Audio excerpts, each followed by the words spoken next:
and welcome to Local Authors, New England Authors with Kameel Nasr. I am Kameel Nasr. It's good to be with you.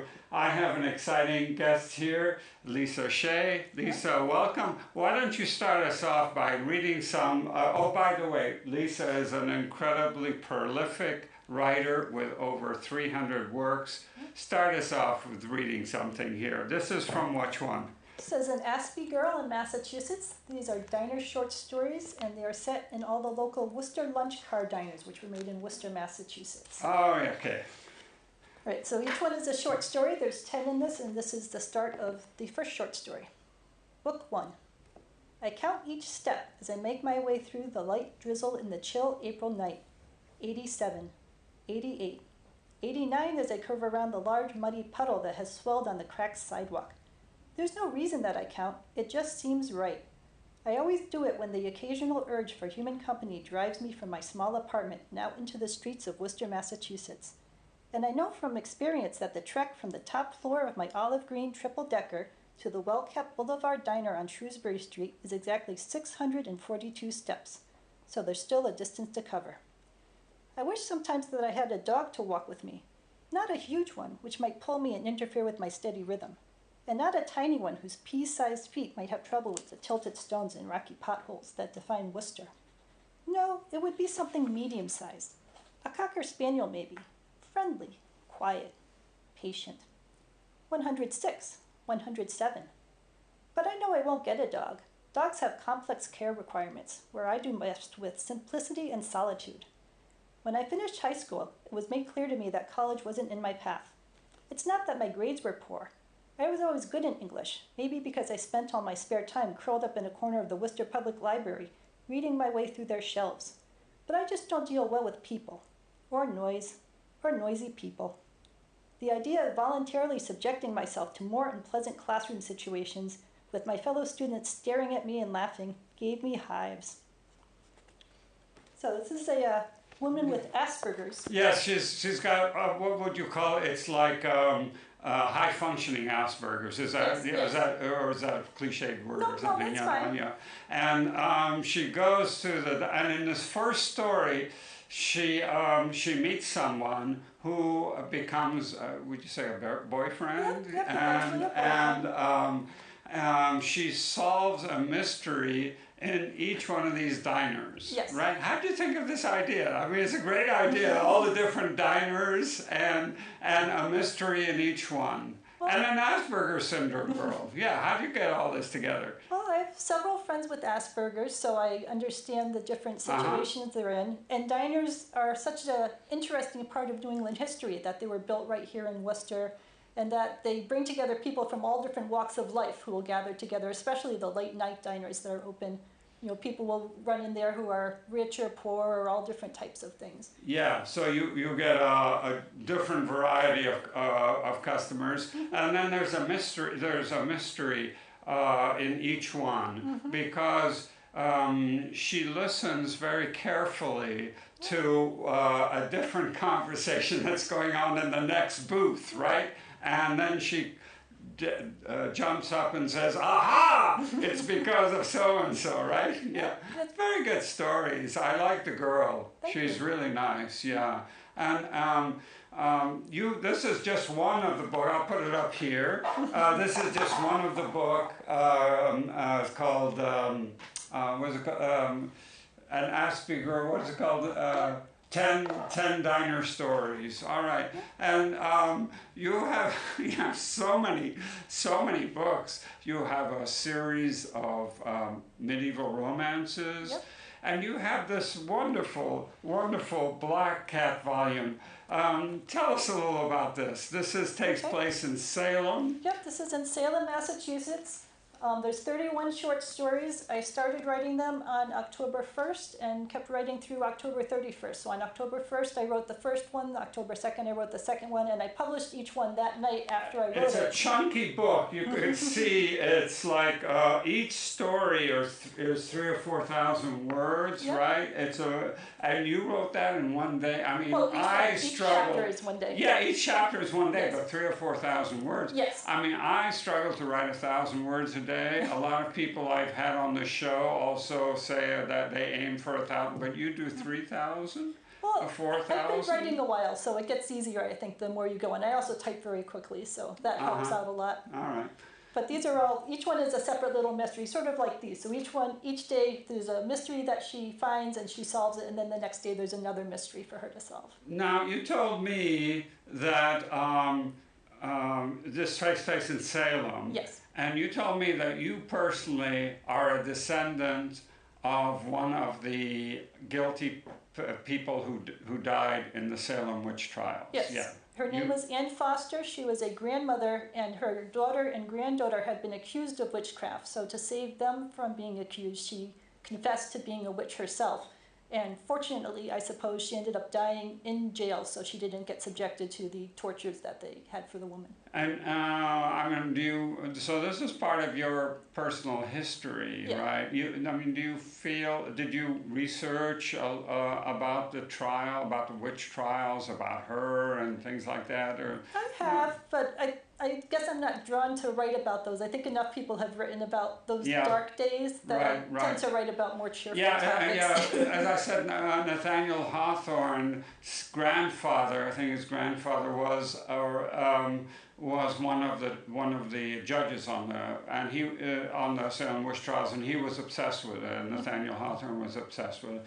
Yeah, so you wrote a book, and tell us a little about your heroine in this story here. Well, she's an African-American police detective from Boston who gets run down from life in the city, so she decides to go up to Salem and be a private investigator where she thinks life will be gentler and easier. Yeah, so you have all these different people. You have someone with Asperger syndrome, you have an African-American in Salem. There aren't too many African-Americans there.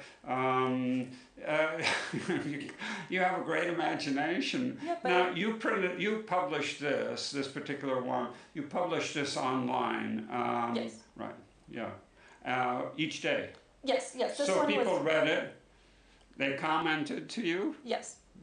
Tell me, how did that process go, you know? Yep, so on October 1st, I would write the first chapter and post it the night of October 1st. So everyone was reading it October 2nd during the day and would be emailing me back with suggestions or comments or what they liked. And then that night, I would write the second chapter, so the next mystery that she was going to solve. Yeah. And then I'd publish that the morning of the 3rd, and everyone would be writing me back and giving me feedback. So they'd tell me which characters they liked and which ones they wanted to come back as recurring characters and what they wanted to happen. That was it must have been great to have that interaction with your reader and with your readers and online. And was it free? It was. They were in Kindle. Pretty much all my books are in Kindle Unlimited, which is you pay a $9.99 fee to Amazon and you get to read everything for free. So in that sense, if someone paid the $9.99, they could read all 300 of my books for free. 300. That's just amazing. How do you keep track of those? I mean, that's like, I couldn't imagine how you do that. Meditation and yoga.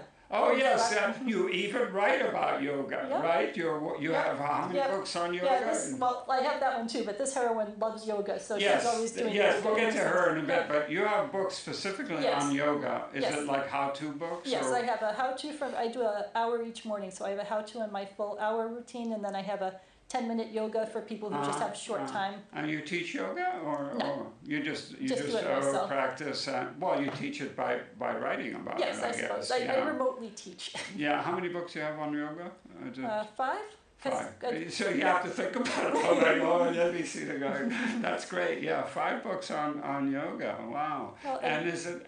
What? I haven't read any of your yoga books. What are they about? I mean, how do they? They're more step-by-step of how I do my yoga process. So it talks about each pose that I do and what the pose is important for and how to do it. So it's a follow along with Lisa. Is it a spiritual? I suppose I have some spirituality in the sense that we all need to connect more with what we're doing and relax and release stress about things that we can't change anyway. Would it be right to say that your spirituality is nature? That sounds all right. We're speaking, by the way, with Lisa Shea, very prolific writer, writes about New England mostly, and all these mysteries and other books take place in New England, except your medieval romances. Yeah. Well, and I have a Wyoming series, so that's set in Wyoming. Oh, do you? Yeah. I haven't even touched that one yet. And what's it about? It's about a Native American woman and her sister, and the main heroine is a military person who's come back from the military to take care of her sister, and they get involved with some criminals. Well, criminals try to harass them. Oh, what era is this in? Modern. It's modern. It's modern era. Yeah. Well, why Wyoming? Do you have a connection with her? Or? No, I just enjoy the region. I like writing about different types of areas. Yeah. And Wyoming called to me.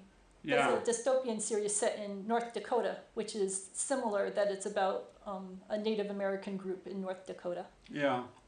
Well, one thing I have to say, Lisa, is your writing is very clear. It's very straight, and how long did it take you to develop that style? You have a particular style. It came through in the beginning what you read about this girl. She had Asperger's, and it was, she was counting her steps. You didn't say that she has Asperger's, but she's counting. You get it right away. How long did it take you to develop this, and how did you do it? Well, I think in that one in particular, I very carefully made it that style because it's part of her persona. Yeah. I think in other ones like Aspen Allegations, I tend to get more flowery. And like some people will say that I get too much into the detail of the trees and forest and every little pine nut. So I think it depends book to book how flowery or how straightforward I tend to go. And especially with Aspen, this series is very, very nature-minded with all of the details. Yes. This I'll put it right here. So this one here. Can you see that over there? I'll put it a little bit behind. Okay. And your name is front and center there, Lisa Shea. And tell us a little about it. So this book, which I read and I really enjoyed it. I've enjoyed your writing so much now. This book starts off with your protagonist, the woman who, I read it a long time ago. She hears a gunshot, right? No, she's walking through the woods and she finds a dead body. She finds a dead body, and then there was a hunter nearby who had a gun, right? Yep, exactly. Okay, so she finds this dead body, and then she kind of has a liaison with the sheriff. Forest ranger. The forest ranger, the forest ranger. So tell us what happens a little bit. Now, don't give the story away, but tell us what happens. She starts investigating, right? Right. She gets, she's also a very spiritual person, so she gets very upset by finding this dead body in the woods, and she starts having dreams about the person as if he wants her to be able to help him out. So she starts talking around to the local, the person who dies is a senior, so she goes to the local senior center and talks to his friends and talks to his family. And she gets drawn in more and more by the other people also wanting her to lend a hand with the investigation. Yes. Yeah, so she's a hiker. She communes with nature, right? Was there an inspiration for the story? Was it you?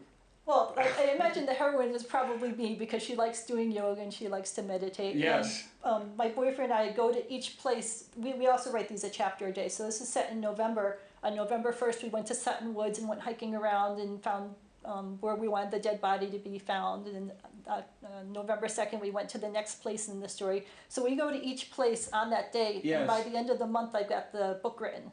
Yeah. And then it's just an editing process after that. Yeah, it's a kind of like the same thing you did with you went to each diner and got the atmosphere of the diner, and I actually wanted to go to these diners. Are you coming out with another diner book, by the way? Or? Yeah, hopefully we'll go to the Rosebud shortly, and that'll start the second round of them. Yeah. But we went to all the nearby diners for these 10, so the next diners are getting further and further away from us, so it'll be more challenging to get to the next 10 of them. But we'll do it. Well, this is New England Authors with Kameel Nasr, and I'm talking with Lisa Shea. And let's get back to Aspen Allegations. So the protagonist is kind of you, it's nature, and what did you want to, like, there's other books in this series, right? Yeah. Book 5's about to come out. Book 5. Yeah, these are one a year. One a year? Yes. Right.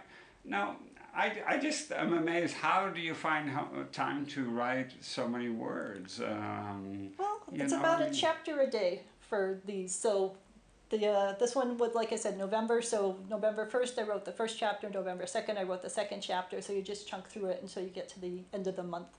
Yeah. So a lot of people do that for National Novel Writing Month in November, which is the same type of project. You start November 1st, you end November 30th, and you finish the book through that whole sweep. Right. Yeah. So you write. How many words do you think you'd write a day? Somewhere between 3,000 and 5,000. Yeah. Yeah, that'd be about right. That's an amazing amount, considering that a short book has got about 60,000 words. So if you're writing 5,000, you could finish a book in 12 days. Is that got my mathematics right? I suppose, but I like them to be stretched out longer. And the interesting thing is, you're kind of like Ben Franklin, is that you do the cover design, you put the book together, you package it, you sell it. Or William Blake, he did that too. Did you learn all this? I mean, how did you learn to design a book cover? Fortunate, my boyfriend's a photographer, so he taught me all about photography. So that's actually my boyfriend there, and I'm the one who took the picture. Oh, I see. Okay, that's a great book. Yeah. Put it up a little bit. I'm going to put it up there. There we go. And there's Lisa. Okay. Yep, and then all the diners, we went to all of them, we just took pictures while we were at the diners. And there's a little picture in each one that takes place. So you can see what it looks like. So. Yeah. So like that's the second diner. Yeah. Oh, yeah. It's hard to see on the camera, but tell us a little about your medieval series. Now you belong to the. I'm going to get this wrong here. Anachronism Society? Yep, Society for Creative Anachronisms. Creative Anachronism, yep, right. I belonged to them for many, many years. And what do they do? What do they stand for? Well, they enjoy recreating and researching all sorts of olden periods. So you can be Viking period or you can be Renaissance, whatever draws your attention. And in my case, I don't have it here, the 1200s. So 1200s in England, and all of my medieval stories are set about in that time frame. It's the Robin Hood era. Oh, I see. So I like the sword fighting with the long swords, not the rapiers. And there's sword fighting lessons that are in Haverhill. So I took sword fighting lessons for several years, so I can learn how to. Yeah. So you're kind of like a method actress that really kind of lives the part before you write it. I wanted to be able to portray it accurately, and my heroines are usually swordswomen in that series. So I wanted to make sure that I could get all the sword moves right and the way things worked. Yeah. Now these are kind of romances. They're mostly for women. Would you? I mean. I have a lot of male readers that read them too. Yep. Yeah. Yeah, they're like Robin Hood appeals to men and women because it has chivalry and honor, and there's a male lead and a female lead that they are fighting together.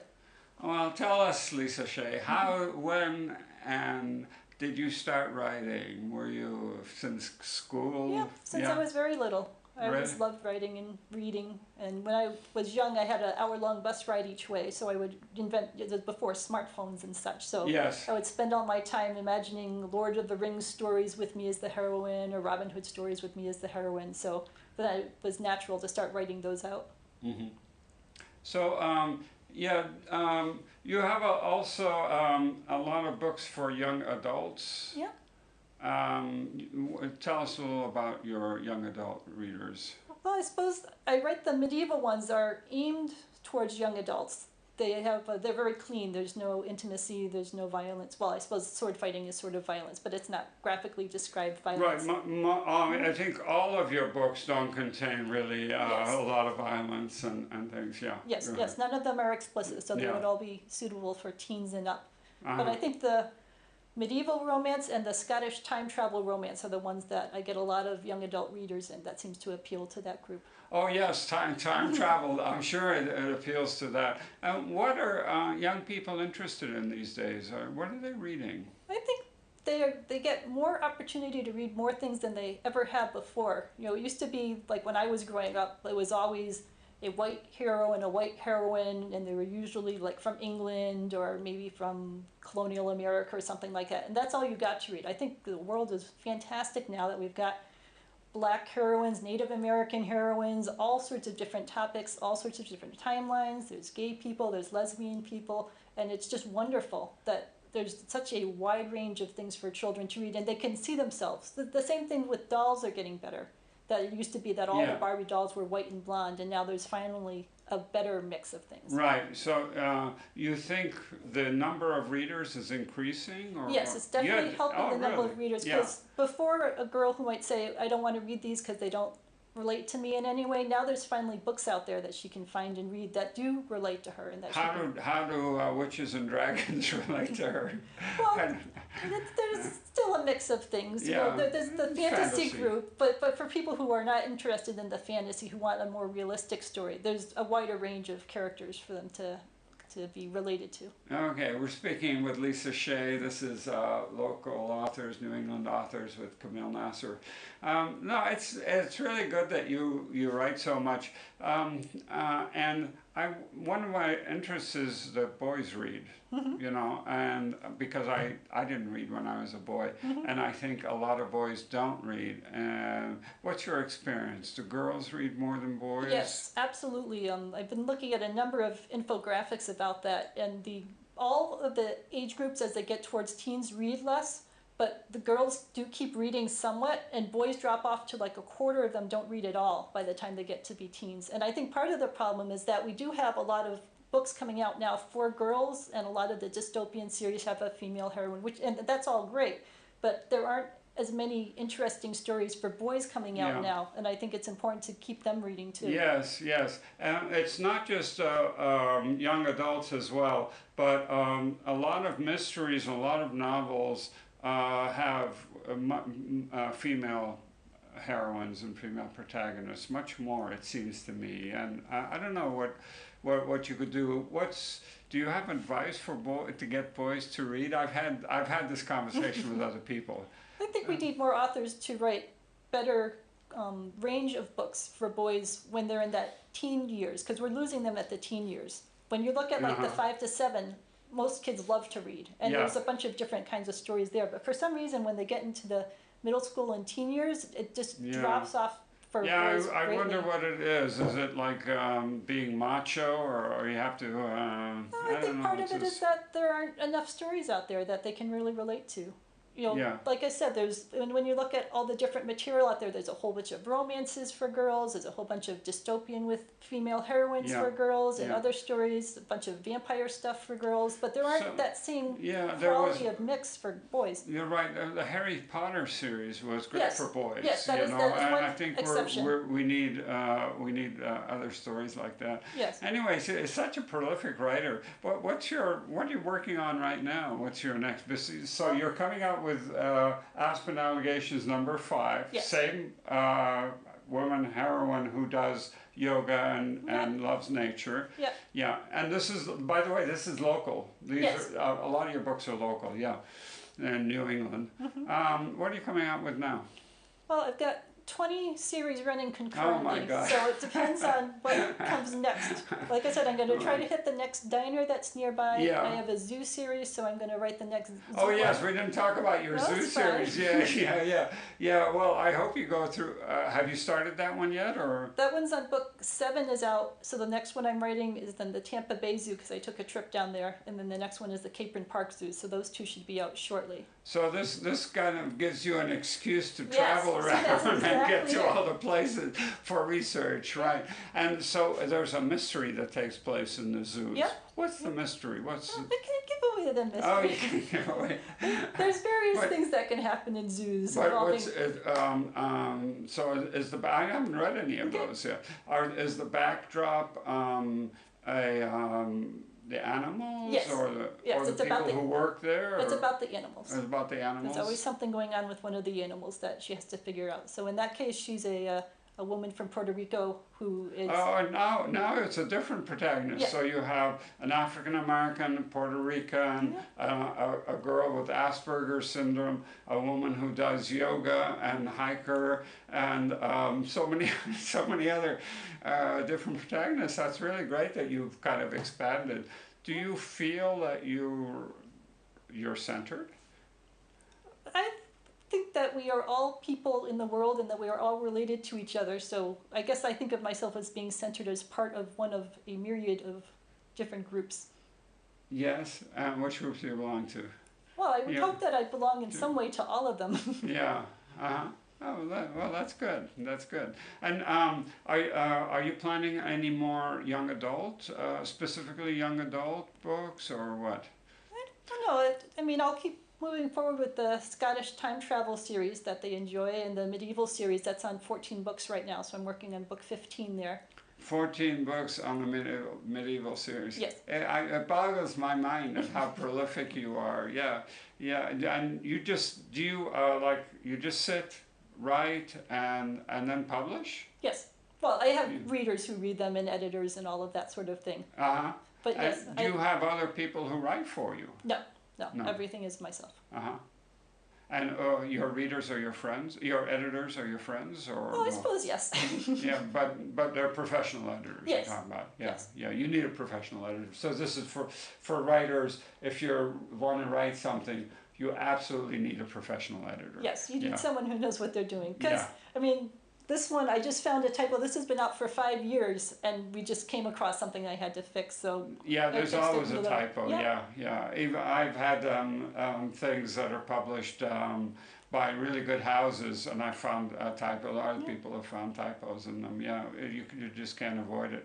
But when you're working on something, the editor is more interested in the whole thing, right? How the whole thing is reading, more than that. Do you edit for other people too, or do you give feedback to other people? I run 2 writing groups, so each one has maybe 20 to 30 members, and I do a lot of work for them. So I edit their works and give them feedback and help them with covers and all of that.